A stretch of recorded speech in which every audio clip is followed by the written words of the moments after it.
Hello and welcome to this short video in the how-to series which will detail the steps required to create and update a session variable in Blue Prism. By the end of this video, you will be able to create and update a session variable in Blue Prism. A session variable is a device that is used to control the values of a data item from outside of the process diagram.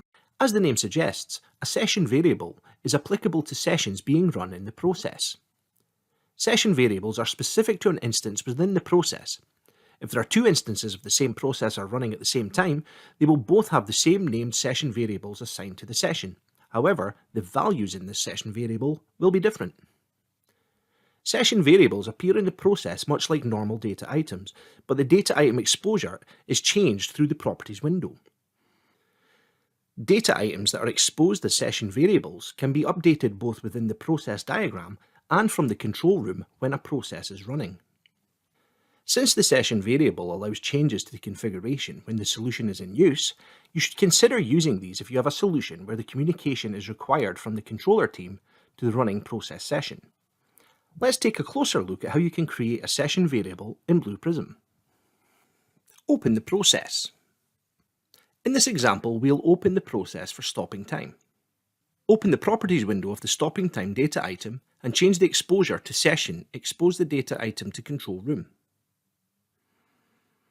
Set the initial value of the data item to 2320. Save the changes to the process.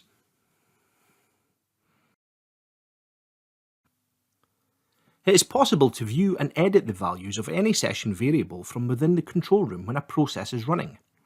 Let's take a closer look at how this is done. Open the control room in Blue Prism and start the two sessions.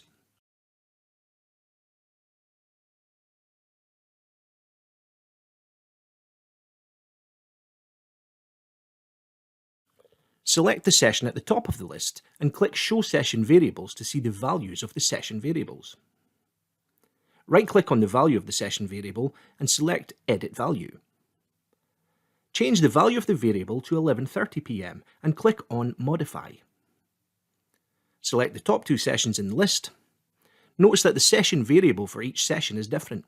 The value in one is 11:30, while the other remains at 11:20. Now consider that if the local time is about to reach 11:20, one of these sessions will stop, and the end time will appear as blue in the list as the process has ended. The other process session will be unaffected by this change, as we changed its value to 11:30, and that time has not been reached yet. This is because session variables are unique to each running process session. In this short how-to video, you have seen how to create and update a session variable in Blue Prism. Thank you for watching this video on how to create an environment variable in Blue Prism. If you would like to learn more about any of the Blue Prism products, please visit the Blue Prism University via the link in the description below. Or visit the Blue Prism University community to get support from other members and participate in various discussions. This is also available in the link in the description below.